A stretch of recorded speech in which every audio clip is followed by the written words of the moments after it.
The vertical terrain dice tower that I made for a challenge we're doing with a few other channels hosted by Clerics Creation. So my goal for this video was to create something that's functional and useful on the table. So to start, I took a Pringles can and spray painted that black, and then just a few pieces of XPS foam that I could use to build up a tower. Now I wanted to make this functional, but I also wanted it to be kind of modular, so I made the tower and this base separate pieces. So I hot glued those together to start, made sure it fit, and then just kind of traced around that to make sure it sat nicely. Now if I'd planned a little bit better ahead with the size of those bricks, I would have made that a little bit bigger around, but it does still fit in the end and also works as a great display piece if you want to put a model up there, or just some interactive terrain or hills for some multi-purpose use. So once that was done, I just took my nail and just began kind of scraping off pieces, and also smoothed that all out with a torch lighter afterwards, just to kind of get a really rough and uneven surface. After that, just traced on a door shape, cut down through the center, and then just kind of trimmed out the edges, just to make sure I had some nice clean cuts to work off of. And then once all those were in, I was able to very carefully go through the corners of that, and just trim down that doorway to the right shape. Once that was done, I just did another test fit to make sure it set up there nicely and was happy with that shape, and then traced out just another round piece that would fit inside of the tube. That way the dice could slow down as they fell through the tower.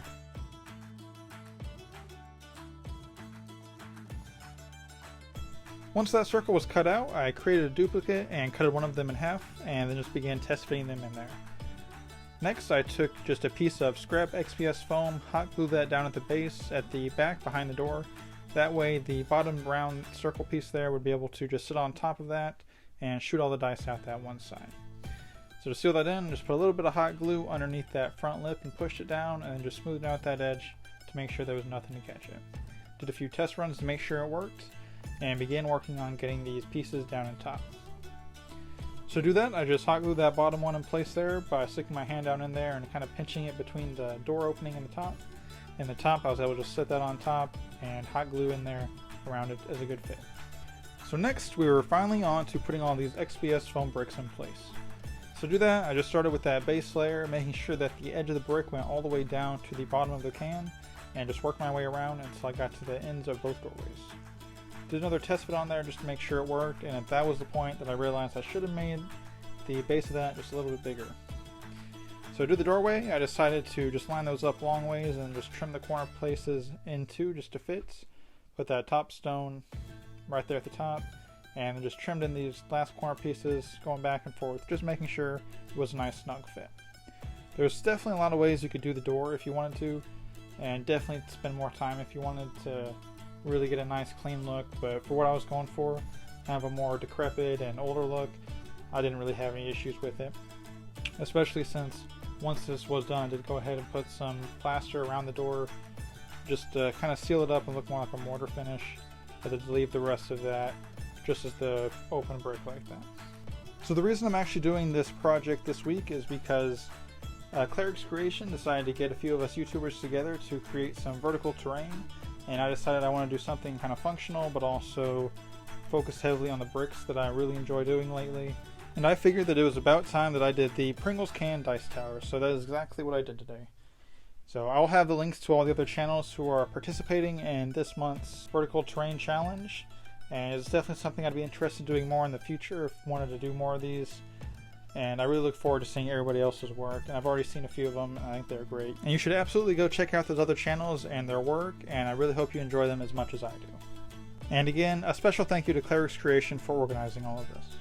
So after I was to get to this point, I had just taken a piece of foam and began placing bricks around that to create the angled in roof for the top of this tower for this build. So after that, I just took some bricks and began placing them around the kind of where those two joints meet, just to add some more depth and kind of give it a little bit better of a slope once this was done. Once I was done with that, I just took some little pieces of scrap foam and began filling those into the spots that there was a bit more of a gap than I would like. And after that, just follow through by placing more bricks around that top lip, bringing it up to a height that seemed about right for this size. Once that was done, I just took some more bricks and began alternating those at the joints just to kind of create some more shape and texture at the top. And at that point, this build was pretty much done, except now it was time to patch some of these gaps around the doorway And just that by taking a little bit of plaster at a time and just really filling it in there and making sure to wipe it smooth. That way we didn't have any major buildups of plaster on that. Also made sure to get that inside lip around the door covered just to make sure you couldn't see any of the can there that it was glued to.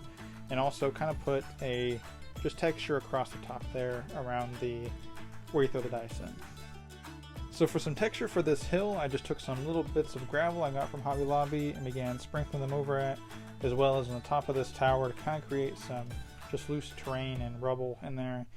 And then I also took some sand just to kind of add a bit of a gritty layer to it that kind of resembled dirt. From there, all that was left was kind of smoothing out all that plaster on the doorway and giving this a nice coat of Mod-Podge. So for that, I just made sure I applied it nice and heavily over the entire surface. This also hardens and protects it. Once that was done, I just primed it black with some Testors black spray paints. And then it was time to paint it. So for this method I actually used to paint it, I got from Devs and Dice that he referred to as the ketchup and mustard technique. So I just took a sponge and that red paint and began kind of just randomly and sporadically putting that all over the stone. I really like the look of this, even honestly at this state, but I had to keep going so I could get the look I was going for at the end. So once all that red was on there, I did the exact same thing with the yellow, and I was kind of skeptical on it at this point, but I realized just really I had to trust the process, and it did really look good at the end, I thought. So to start, I just started overbrushing some real neutral gray and kind of just lightly covering the entire thing with that to get a nice base coat over that. Once that was on both the stone and the tower, I took my dry brush and a slightly lighter gray and just began kind of giving highlights. And the more you do this, the more you can see that it's really covering up those reds and yellows, but still does leave a really nice color variation to the stone. So from there, I just kind of kept stepping up that brightness all the way up until I got to finally a white, which really does a great job at just getting the contrast on these models. As you can see here, they really kind of grabs a lot of that texture, but also for the scale, you really do need a lot of contrast to really get the look, especially from a distance. But I think at that point, it was starting to really look good. So I did the same thing to the stone, and I'm actually really happy with how this rock is looking. But from there, I just took a little bit of water and some burnt umber paint and made a real thin wash and began to apply that all over the stone and to the tower just to kind of warm it up and add a bit of a dirty, grungier look to it. Next, I took some just burnt umber and put that all over the inside just to kind of get that dirt layer down, making sure to give it a nice heavy coat, and then also go down into the tower a bit just to kind of cover up some of that black, make it look a little bit more united. And then just took some of that yellow sienna and dry brushed over the top of the dirt just to give it some color variation. Now from there, I just took my moss mixture and some PVA glue and began to apply that all over the base of this tower, as well as in between some of these cracks all the way up to the top, just to really make it look overgrown and add a lot of color that this really needed to it. In the end, I was really happy with that, and then I was able to work on the stone. Now originally I had taken some just like real coarse turf to try to make a bed of grass on top, but did not like that, so I wiped it off. And then just sprinkled some of this fine turf over the top of that to create a nice grassy hill. So with that, this was finally done, a project that I really did have a lot of fun doing and was glad to have a dice tower made out of a Pringles can. Definitely something I've wanted to do for a while, but then I also got just a piece of modular rocky hill that I'm really happy about too. In the end, I really did enjoy this collaboration that we're doing with these other channels, and you should definitely go check those other channels out again. Now, if you did enjoy this video, be sure to check out some of my other projects on my channel. Anyways, that's all I have time for on this episode, so keep crafting, keep learning, and keep believing in yourself. Thanks for watching.